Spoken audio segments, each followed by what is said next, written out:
नमस्कार। हिंदी कहानी स्टूडियो में आपका स्वागत है। आज मैं लाया हूं आपके लिए लाल बहादुर शास्त्री जी के जीवन से संबंधित एक प्रेरक प्रसंग।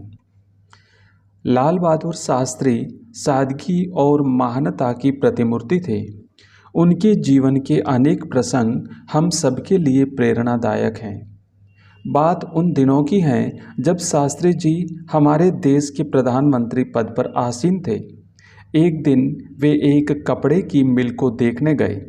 उनके साथ मिल का मालिक, उच्च अधिकारी और अन्य विशिष्ट लोग भी थे। मिल देखने के बाद जब शास्त्री जी मिल के गोदाम में पहुंचे तो उन्होंने साड़ियां दिखलाने को कहा। मिल मालिक और अधिकारियों ने एक से एक खूबसूरत साड़ियां उनके सामने फैला दी। शास्त्री जी ने साड़ियों को देखकर कहा, साड़ियां तो बहुत अच्छी हैं, क्या मूल्य है इनका? जी, यह साड़ी 800 रुपये की है और यह वाली साड़ी 1000 रुपये की है, मिल मालिक ने बताया। ये तो बहुत अधिक दाम की हैं, मुझे कम मूल्य की साड़ियाँ दिखलाइए, शास्त्री जी ने कहा।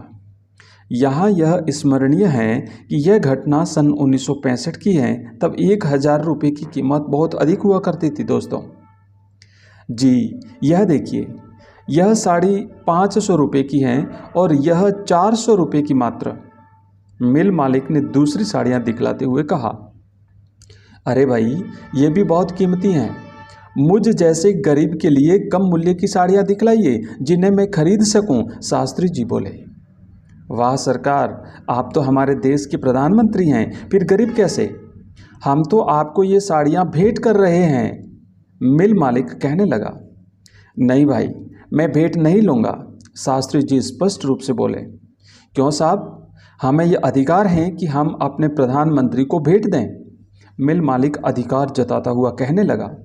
हाँ, मैं प्रधानमंत्री हूँ, शास्त्री जी ने बड़ी शांति से जवाब दिया। पर इसका यह अर्थ तो नहीं कि जो चीज़ मैं खरीद नहीं सकता वह भेंट में लेकर अपनी पत्नी को पहनाऊँ। मैं प्रधानमंत्री सही, पर हूँ तो गरीब ही। आप मुझे सस्ते दाम की साड़ियाँ ही दिखलाइए, मैं तो अपनी हैसियत की साड़ियाँ ही खरीदना चाहता हूँ। मिल मालिक की सारी अनुनय विनय बेकार गई। देश के प्रधानमंत्री ने कम मूल्य की साड़ियाँ ही दाम देकर अपने परिवार के लिए खरीदी। तो ऐसे थे हमारे देश के पूर्व प्रधानमंत्री श्री लाल बहादुर शास्त्री जी। धन्यवाद दोस्तों। इसी प्रकार के प्रेरक प्रसंग और हिंदी के महान कथाकारों की कहानियाँ सुनने के लिए हमारे चैनल को सब्सक्राइब कीजिए। Thank you.